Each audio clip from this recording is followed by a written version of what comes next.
সফলভাবে শেষ হয়েছে নেইমার জুনিয়রের বাঁ পায়ের হাঁটুর অস্ত্রোপচার। এতে করে বিশ্বকাপে স্কোয়াডে জায়গা করে নেয়ার সম্ভাবনা বাড়ল ব্রাজিলিয়ান মেগাস্টারের।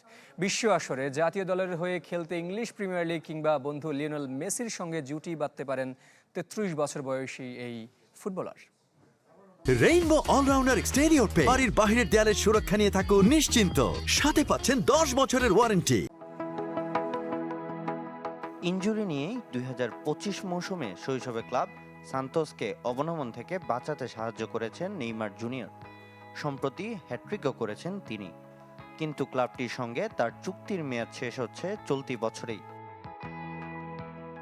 গুঞ্জন আছে প্রিমিয়ার লিগের কোনো ক্লাবে না হলেও বন্ধু লিওনেল মেসির সঙ্গে ইন্টার মায়ামিতে আবারও জুটি বাঁধতে পারেন এই সেলেসাও তারকা।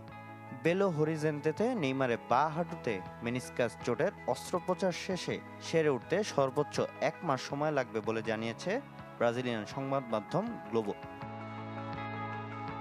2026 বিশ্বকাপে খেলতে চান নেইমার, আর সে কারণে তার মাঠে থাকা জরুরি। নিজেকে জাতীয় দলে খেলার মতো যোগ্য প্রমাণ করতে ইপিএলের কোনো ক্লাবে যেতে চান ব্রাজিলিয়ান তারকা। সেই সম্ভাবনা নিয়ে এখন চলছে বিশ্লেষণ, আর তাতে ঘি ঢেলেছেন সাবেক ইংলিশ উইঙ্গার ক্রিস ওয়াডল।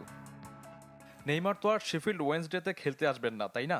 বড় কোনো ক্লাব যদি তাকে নেয় তবে সেটা হবে শুধুই প্রচার আর বিপণনের জন্য। দল হিসেবে কতটা শক্তিশালী হবে সে প্রশ্নটা থেকেই যায়। কেননা নেইমার মানে সামাজিক যোগাযোগ মাধ্যমে কোটি কোটি লাইক আর ভিউ। বাণিজ্যিকভাবে তার আবেদন এখনও তুঙ্গে, কিন্তু ইপিএলের মতো দ্রুতগতির ফুটবলে ব্রাজিলিয়ান তারকা কতটা খাপ খাবেন তা নিয়ে প্রশ্ন তুলেছেন ওয়াডল। আমার মনে হয় না কোনো বড় ক্লাব তাকে নেবে। তার হাঁটুর গুরুতর চোট ছিল। প্রিমিয়ার লিগ হলো গতির খেলা। মাঠের পারফরমেন্সে তিনি দলকে খুব বেশি কিছু দিতে পারবেন বলে মনে হয় না। 2010 সাল থেকে আন্তর্জাতিক ক্যারিয়ারের যাত্রা শুরু হলেও চোটের কারণে 6 বছরেরও বেশি সময় মাঠের বাইরে ছিলেন 33 বছর বয়সী এই ফুটবলার। 2 বছরেরও বেশি সময় ধরে জাতীয় দলের বাইরে তিনি। সামিন ইয়াসার, চ্যানেল 24।